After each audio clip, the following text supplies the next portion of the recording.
Moses even says, Lord, the one thing I want is to see you face to face.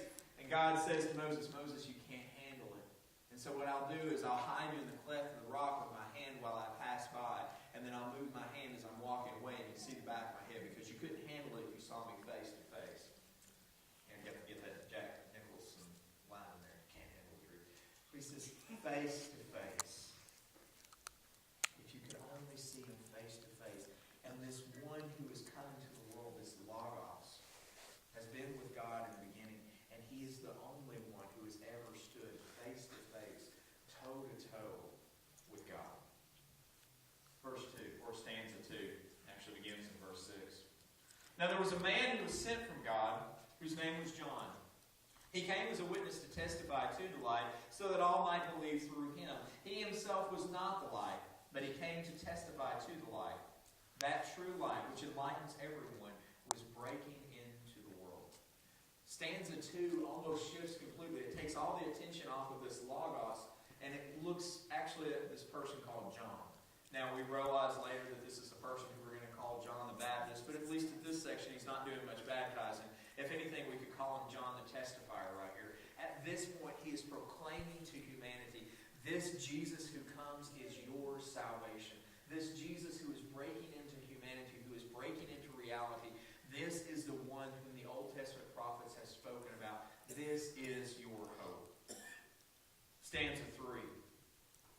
He was in the world, the Logos was, and the world actually came into being, found its existence through him. And yet the world didn't even know it was him. He came to that which was his own, and his own people did not accept him. But to all who received him, to everyone who believed in his name, he gave power to become children of God, who were born not of blood, nor the will of flesh, nor the will of man, but of God. Verse or stanza 3 of this hymn says, when God shows up, it wasn't all a bed of roses. That when God showed up, when he came and this wisdom came in human form, it's not as if though everybody said, oh, here he is and now everything's fine. No, he said that when he showed up, we rejected him. We put him on a cross and we crucified him. We didn't accept the hope and the message that he gave to us. We were so totally ignorant to him, we didn't even realize it was him who was among us. We missed the boat. And then it goes on, it says, but even though there were some who missed it, even though there was darkness, and even though there was all of this stuff that we did get, there was something that we did get. To those who believed, he said, it was given the right to be called children of God.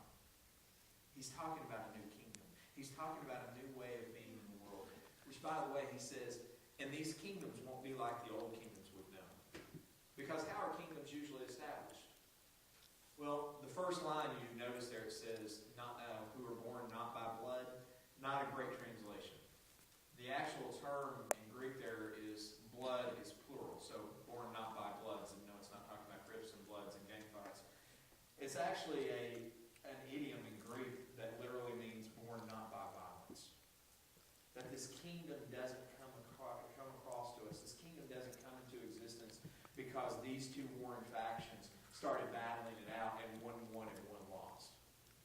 To be in this kingdom is not a kingdom born of violence. It's a kingdom born of God and of his love. It's a kingdom that he speaks into existence, and we don't bring